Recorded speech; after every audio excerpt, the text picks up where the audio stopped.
Hello guys, അപ്പൊ ഇന്ന് നമുക്ക് രാവിലെ മോനുവിനെ വിളിച്ചുണർത്തി ചായയൊക്കെ കൊടുത്ത് പഠിപ്പിച്ച് നമുക്കൊന്ന് സ്കൂളിൽ പറഞ്ഞു വിട്ടാലോ. അപ്പൊ ഇതാ മോന് രാവിലെ എണീക്കാണ് കേട്ടോ.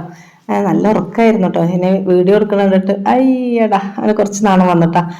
മോനുവിന് ഇഷ്ടമാണ് വീഡിയോ എടുക്കുന്നതും. അവന് നല്ലോണം എൻ്റെ ഇതൊക്കെ വീഡിയോ എടുക്കലൊക്കെ അവനെ തന്നെയാണ് കേട്ടോ. ഞാൻ വീഡിയോ എടുക്കുമ്പോൾ കുറച്ച് ഭാഗങ്ങളൊക്കെ വീഡിയോ എടുത്ത് തരാറുണ്ട്. അപ്പോൾ ഇതാ നമ്മളെ മോനൊന്ന് എണീറ്റ് ഉഷാറായി. പിന്നെ വേഗം ഒരു ഡ്രസ്സൊക്കെ വേഗം പോയി മാറ്റിയിട്ടോ കുറവായിട്ട് അവന് വീഡിയോ എടുക്കണം കണ്ടിട്ടേ. ഇതാ പിന്നെ പല്ല് തേക്കാണ് കേട്ടോ. പല്ല് തേക്കുമ്പോൾ കുറച്ച് നേരം അങ്ങോട്ട് മൂടില്ല അതൊക്കെ ഇരിക്കും. ഏതായാലും പല്ലൊക്കെ തേച്ച് നമുക്ക് ഉഷാറായിട്ട് ഇതാ ഉണ്ടാക്കി നിസ്കരിക്കുന്നുണ്ട് കേട്ടോ. സുബൈ എന്നും നിസ്കരിക്കും, വേറെ സ്കൂളിൽ നിന്ന് നിസ്കരിക്കും. അസറിനാണ് കുറച്ച് കള്ളത്തരം കേട്ടോ. പിന്നെ ഞാൻ എന്താ ബ്രേക്ക്ഫാസ്റ്റ് ഉണ്ടാക്കാൻ പോയിട്ടുണ്ട്. ബ്രേക്ക്ഫാസ്റ്റിന് നമുക്ക് പുട്ടാണ്. പുട്ടിന് നമ്മൾ അരിപ്പൊടി ഒന്ന് നനച്ച് കഴിഞ്ഞിട്ട് മിക്സീൻ്റെ ജാറിലിട്ടിട്ട് ഒന്ന് കറക്കിയെടുത്താൽ നല്ല സോഫ്റ്റ് പുട്ടുംപൊടി ആയിട്ട് കിട്ടും കേട്ടോ.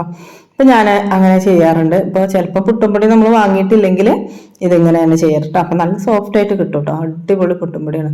ഇങ്ങനെ ചുട്ടാൽ നമുക്ക് അരിപ്പൊടി കൊണ്ട് നമ്മൾ സാധാ പത്തിരിപ്പൊടി ഇല്ലേ അതുകൊണ്ട് ചുട്ടാൽ നല്ല സോഫ്റ്റ് ആയിട്ടുള്ള പുട്ട് കിട്ടുള്ളൂ. അപ്പൊ എല്ലാരും ചെയ്ത് നോക്കുള്ളൂ കേട്ടോ. പിന്നെ മോനൊന്ന് ചായ ഒക്കെ കൊടുത്ത് കുളിച്ച് മാറ്റി അവനിതാ പോയി സ്കൂളിലേക്ക്. അടിപൊളിയായിട്ട് പോയിട്ടോ. Tata bye bye.